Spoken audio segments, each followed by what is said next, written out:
வணக்கம். அரசியல் VIP channel செய்திகள் வாசிப்பது போட்டோ காந்தி. புரட்சித் தலைவர் பொன்மனச் செம்மல், இதய தெய்வம் புரட்சித் தலைவி அம்மா ஆகியோரின் நல்லாசியுடன் மூன்றாம் தலைமுறை முன்னாள் முதல்வர், சட்டமன்ற எதிர்க்கட்சித் தலைவர், புரட்சித் தமிழர் டாக்டர் எடப்பாடியார் அவர்களின் மேலான ஆலோசனைக்கிணங்க புரட்சித் தலைவி அம்மா அவர்களின் 77வது பிறந்த நாளை முன்னிட்டு மாபெரும் பொதுக்கூட்டம் மற்றும் 2000 பொதுமக்களுக்கு நலத்திட்ட உதவிகள்.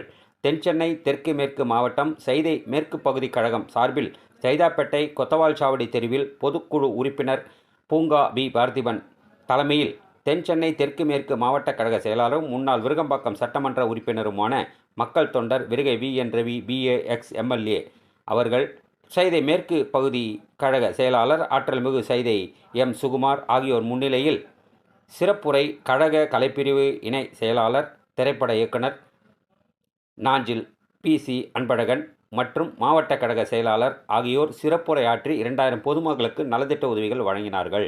நிகழ்ச்சியில் சைதை கிழக்கு பகுதி கழக செயலாளர் SM ஷேக் அலி, விருகை தெற்கு பகுதி கழக செயலாளர் AM காமராஜ், விருகை வடக்கு பகுதி கழக செயலாளர் CK முருகன், பிற அணி மாவட்ட செயலாளர்கள், வட்டக்கழக செயலாளர்கள், மாநில மாவட்ட கழக நிர்வாகிகள், மாவட்ட வழக்கறிஞர் அணி, மாவட்ட பிற அணி நிர்வாகிகள், பகுதி பிற அணி நிர்வாகிகள், தகவல் தொழில்நுட்ப அணி நிர்வாகிகள், வட்டக்கழக நிர்வாகிகள், ஒருங்கிணைப்பு R.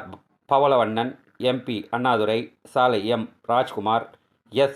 ஜெயக்குமார், S. மஞ்சு பிரியா, M. சுதன், P. விருமாண்டி, சாலை M. Prasad, SK Balaji, M. Manoharan, V. Dhanasekaran, SS Saravanan, S. Bharathan, PB Poovannan, MGR Nagar K. Murugan, Saidai S.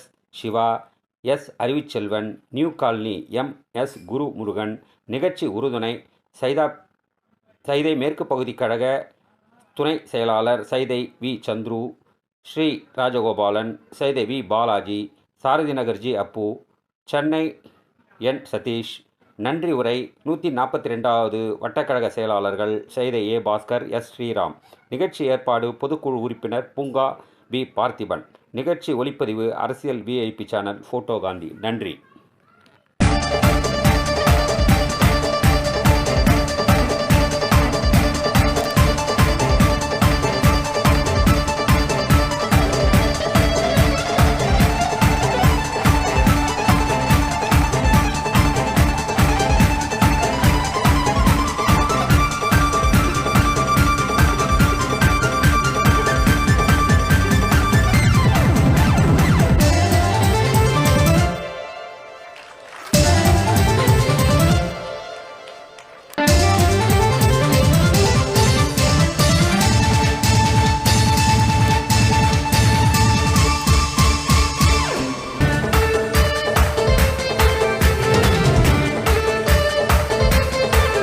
மாலையாக விழுந்து வேண்டி விரும்பி கேட்டு வாய்ப்பளித்த அனைத்து உள்ளங்களுக்கும் நன்றி கூறி புரட்சி தலைவர் MGR அவர்கள் நாம வாழ்க, புரட்சி தலைவர் அம்மாவுடைய நாம வாழ்க, புரட்சி தமிழர் எடப்பாடி அவருடைய தொண்டு வாழ்க, கழகத்தினுடைய அத்தனை தாய்மார்களும் தொண்டர்களும் வாழ்க வாழ்க வாழ்க என்று கூறி விடைபெறுகிறேன். நன்றி, வணக்கம். எங்கள் பாசமிகு அண்ணன் திரு விருகை DNR அவர்கள் உரையாற்றுவார்.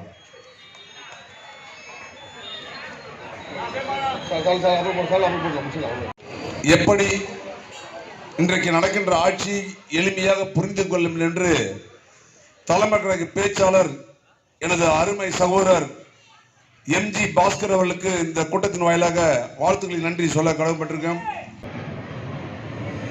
பொன்மனச் செம்மல் பாரத ரத்னா புரட்சி தலைவர் MGR, நல்லவர் லட்சியம் வெல்வது நிச்சயம், மக்களால் நான் மக்களுக்காக நான் என வாழ்ந்து மறைந்த இதய தெய்வம் புரட்சி தலைவி அம்மா ஆகிய 2 தலைவருடைய அருளாசியுடன் இன்றைக்கு கழகத்தை எஃகு கோட்டையாக வழிநடத்தி வருகின்ற மாண்புமிகு முன்னாள் முதலமைச்சர், சட்டமன்ற எதிர்க்கட்சி தலைவர், கழக பொதுச் செயலாளர், தமிழக மக்களின் நம்பிக்கை நட்சத்திரம், இளைஞர்களின் எழுச்சி நாயகன், புரட்சி தமிழர் எடப்பாடியார் அவர்கள் அன்பு கட்டளைக்கு இணங்க தென்சென்னை தெற்கு மேற்கு மாவட்டம் சைதை மேற்கு பகுதி கழகத்தின் சார்பில் மாபெரும் பொதுக்கூட்டம் மற்றும் நலத்திட்ட உதவிகள் வழங்க நிகழ்ச்சி ஏற்பாடு செய்யப்பட்டுள்ளது. இந்த இனிய நிகழ்ச்சிக்கு தலைமை பொறுப்பு ஏற்று நடத்தி கொண்டிருக்கின்ற கழக பொதுக்குழு உறுப்பினர் எனது பாசத்துக்குரிய சகோதரர் பூங்கா பி பார்த்திபன் அவர்களே, குறுகிய காலத்தில் இந்த கூட்டம் அவருக்கு வழங்கப்பட்டது. ஆனால் இங்கே ஒரு மாபெரும் மாநாடு போல் ஏற்பாடு செய்திருக்கின்றார். அவருக்கு இந்த தருணத்திலே பகுதி கழக சார்பிலும் மாவட்ட கழக சார்பிலும் வாழ்த்துக்களின் நன்றியும் சொல்ல கடமைப்பட்டிருக்கின்றேன். இந்த இனிய நிகழ்ச்சிக்கு இன்றைக்கு இதய புரட்சி அம்மா அவர்களின் 77வது பிறந்த நாள் விழா எங்களை எல்லாம் அடையாளம் காட்டி இந்த மேடையிலே உங்க முன்னாடி பேசுகின்ற வாய்ப்பு கிடைத்தது என்றால் அந்த தெய்வத்திற்கு நாங்கள் வணக்கத்தை சொல்ல வேண்டும், நன்றி சொல்ல வேண்டும். நாங்கள் மட்டும் இல்லை, இந்த மேடையில் இருக்கவங்களும் சரி, மேடைக்கு முன்பு அமர்ந்திருக்கிற நிர்வாகிகளுக்கும். உலகத்தில் எத்தனையோ தலைவர் இருக்கிறாங்க. இரும்பு பெண்மணி என்றால் அது இந்தியாவில் இருக்கின்ற தமிழகத்தில் இருக்கின்ற புரட்சி அம்மா மட்டும்தான். அதுவும் தமிழகத்திலே திட்டங்கள் கொண்டு வந்தால் இந்தியா மற்ற மாநிலம் ஒப்பிட்டு பார்க்கும்போது திட்டங்கள் கொண்டு வந்த ஒரே முதலமைச்சர் அம்மா மட்டும்தான். இது சகோதரிகளை புரிந்து கொள்ள வேண்டும்.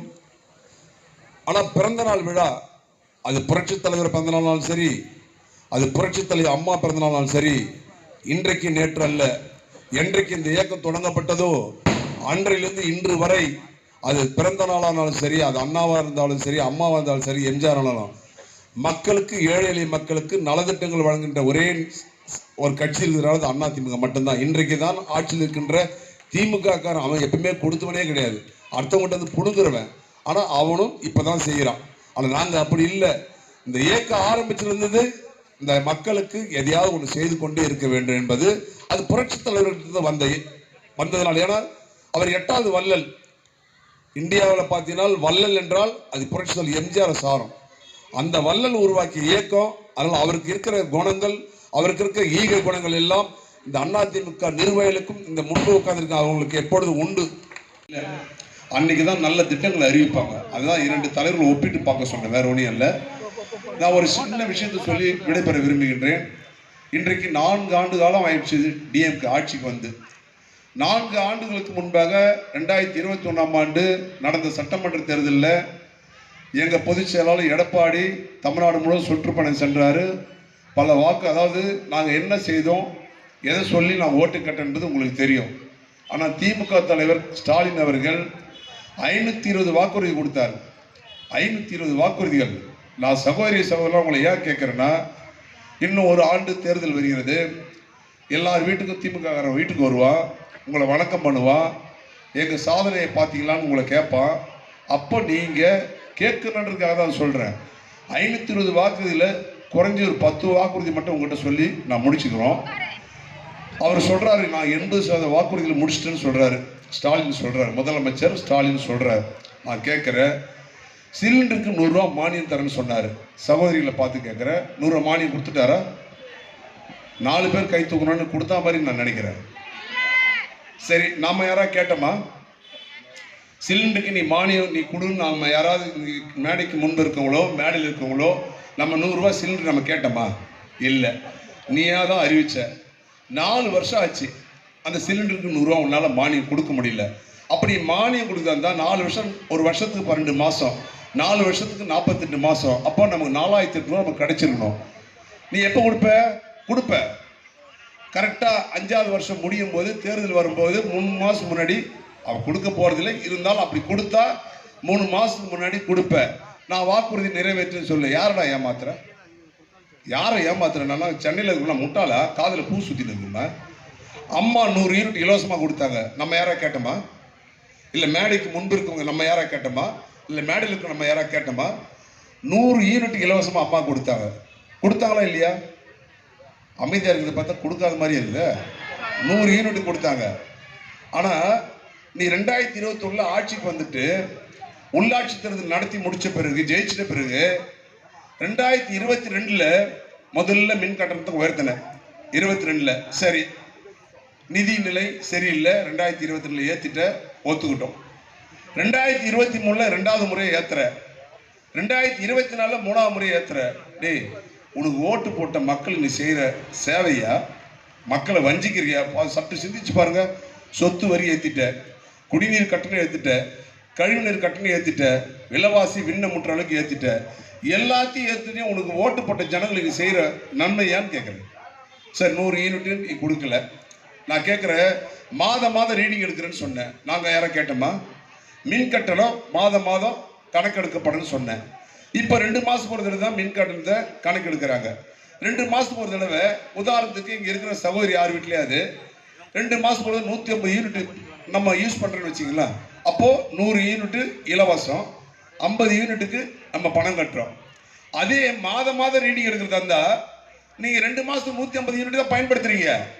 ஒரு மாதத்துக்கு 75 யூனிட் தான் வரும். நம்ம மின் கட்டணத்தை கட்ட தேவையில்லை. கிட்டத்தட்ட தமிழ்நாட்டில் 50 லட்சம் பேர் இதை கட்ட தேவையில்லை. அப்போ யாரை ஏமாத்துற? அம்மா 100 யூனிட் இலவசம்னு சொன்னாங்க, இன்றைக்கு வரைக்கும் கொடுத்துட்டு இருக்காங்க. இன்னைக்கு வரைக்கும் திமுக நிறுத்த முடியல அதை. ஆனால் அம்மா திட்டங்கள் பாருங்க. தாலிக்கு தங்கம் கொடுத்தாங்க, சகோதரர் சொன்னார். தாலிக்கு தங்கம் கொடுத்தாங்களா இல்லையா? அதாவது +2 10th பாஸ் பண்ணியிருந்தாவே அவங்களுக்கு 25,000 ரூபாவும் 8 கிராம் தங்கம் கொடுத்தாங்க. டிகிரி படிச்சிருந்தா 50,000 ரூபாவும் 8 கிராம் தங்கம் கொடுத்தாங்க. பெண்கள் பணிக்கு செல்வதால் அவங்க சுமை குறைக்க வேண்டும் என்பதற்காக ஸ்கூட்டி மானியத்தில் கொடுத்தாங்க, லேப்டாப் கொடுத்தாங்க. கொடுக்காத திட்டங்களே இல்லை. அம்மா பள்ளிக்கு செல்கின்ற குழந்தைங்க நோட்டு புத்தகம், பாட புத்தகம், பேனா, பென்சில், ஜாமெட்ரி பாக்ஸ், அட்லஸ், காலுக்கு செருப்பு, மடிக்கணினி இத்தனையும் கொடுத்தாங்க. அதாவது ஒரு குழந்தை பிறந்தா அந்த குழந்தை கடைசி அதை இறக்கம் வரைக்கும் என்னென்ன செய்யணுமோ அவ்வளோ செஞ்சாங்க. ஆனால் திமுககாரன் என்ன செய்ததான் உங்களை பார்த்து கேட்குறேன். எனக்கு முன்னாடி சொன்ன சகோதரர் கேட்டார், திரைப்பாடல் பாடல் மூலமாக சொன்னார். சகோதரிகள் சற்று புரிந்து கொள்ள வேண்டும். வியாபாரியாக இருக்கட்டும், தொழிலதிபராக இருக்கட்டும், இல்லை ஏதாவது தொழில் பண்ணுறோம்னா எங்கேயாவது போய் நாங்கள் நின்று, ஐயா நாங்கள் கூட்டம் போடுறோம், எங்களுக்கு இதை கொடுக்கணும்னு எங்கேயாவது கேட்டு யார் காலையில் கேட்டுருப்பீங்களா? அவர் நகை அடமானம் வச்சாரோ வேற ஏதாவது அடமானம் வச்சாருன்னு எங்களுக்கு தெரியாது. ஆனால் இந்த கூட்டத்தை அவ்வளோ சிறப்பாக பண்ணியிருக்காரு. அதே திமுக காரணம் இருந்தால் அந்த வேற தள்ளு வண்டியில் கொடுத்துட்டு வாங்கிடுவோம்.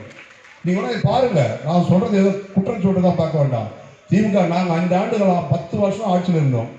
எங்கள் விருகம்பாவத்தில், சைதாப்பட்டிலையும் மற்ற தொகுதியில் பார்த்தீங்கன்னா ஒரு தள்ளுவண்டி வைப்பாங்க, வைக்க பொதுமக்கள் இடையில எங்க வச்சுக்கணும். போன டோக்கன் நம்பர் 1 அவர் கடையில் 200 ரூபா வாங்கிப்பான்.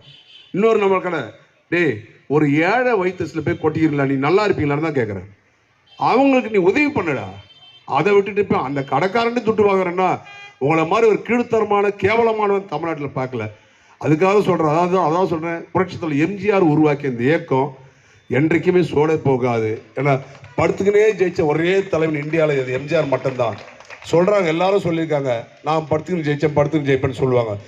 பெருந்தகை அதான் இந்த சைதாப்பேட்டை தொகுதியிலே யாரை பொதுச் செயலாளர் எடப்பாடியார் அவர்கள் அறிவிக்கிறார்களோ அவருக்கு உங்கள் பொன்னான வாக்குகளை இரட்டை லட்சத்துக்கு வாக்களித்து பெருவாரியான வாக்குகளுக்கு வெற்றி பெற செய்ய வேண்டும் சொல்லி உங்கள் பாதம் அணிந்து நன்றி தெரிவித்து நன்றி வணக்கம்.